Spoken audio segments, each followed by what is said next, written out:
Khorne here, and today I will be updating my strength ranking tier list again.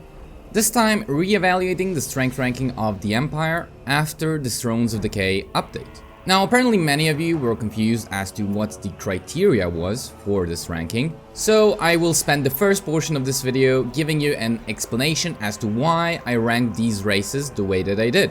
And well, this is a ranking on just how powerful these races are on the single player campaign map, based mostly off of my own campaign experience playing this game on legendary difficulty, as well as listening to other people's thoughts, opinions and campaign examples. For instance, I myself am not a very good Kislev player, but I do recognize that Kislev is a very strong race due to their mechanics and just how quickly they can confederate. And well, in my hands it would be nowhere near as powerful as they could be. I don't put them to be lower ranked just because of that. Again, I do play every race, some more than others, so there might be a certain degree of bias, but I do believe this ranking is as close to accurate as I can personally get it to be. So things I took into consideration when making this ranking were how quickly these races can snowball, how strong these races are in any given stage of a campaign, how many armies they can field at any certain point in the campaign, how strong their armies are, how strong their economy is, how quickly they can field armies, how quickly they can conquer settlements and keep them, and so on and so on. Of course, there are other factors to take into consideration, such as how difficult the average start position is for factions in that race, how strong their factions are on average, and so on. If you want an explanation as to why I ranked each race the way that I did, then you can go watch my race ranking video I did a while ago, which I will link in the description. I hope that most of you will now at least somewhat understand why I made this strength ranking the way that I did. So, on to what the video is actually about, and let's talk about the Empire. So, the Empire was objectively never a strong faction. This was mostly due to the fact they had weak armies, bad empire building, no pun intended, and an average economy. Half the factions in the Empire also had a very detrimental campaign mechanic in the Elector Count system, which punished you severely no matter how good you were at the game, and the only strong or enjoyable faction for the Empire was Volkmar the Grimm's faction.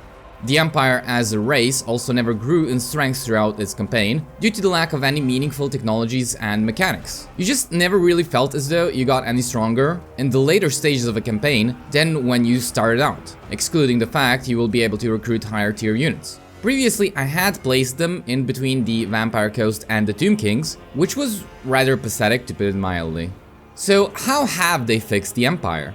Well, out of all the updates in Thrones of Decay, the Empire got both the best update, whilst it also being the least encompassing. When you take a look at Nurgle and the Dawi, they both got extensive changes to their race as a whole. Meanwhile, for the Empire, the Elector Count system got mostly removed, confederations are now normal instead of being extremely painful. The penalties for losing Empire territory got reduced. Their technology tree also got a bit of an update. Nothing major aside from the fact you can now pay for technologies which let you recruit Elector Count state troops. Their settlement buildings got changed a little bit as well, but all of this is nothing in comparison to the changes the Dawi and the Nurgle got. Why the Empire got the best update as well though, is because of the fact that individually their factions got a lot stronger, with Karl Franz and Balthazar Gelt getting some major updates and all new faction mechanics, as well as Elspeth being added as a really strong faction. This alone raises the average strength of Empire factions, as well as their race as a whole, but they also got some major updates to units, lords and heroes. Steam Tanks, a unit I used to despise because of their high cost, low damage output, poor performance at, well, being a tank, and dismally bad melee capabilities, got a major overhaul, which now sees me trying to recruit them whenever I can. With the addition of engineer lords and heroes, the Empire range contingent got so much better, as now you have a substantial way of buffing your ranged units, which are usually the damage dealers in your armies.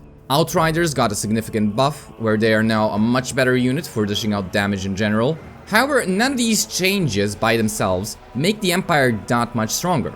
Don't get me wrong, they do by quite a bit, but what does make the Empire extremely powerful are the newly added traits and skills.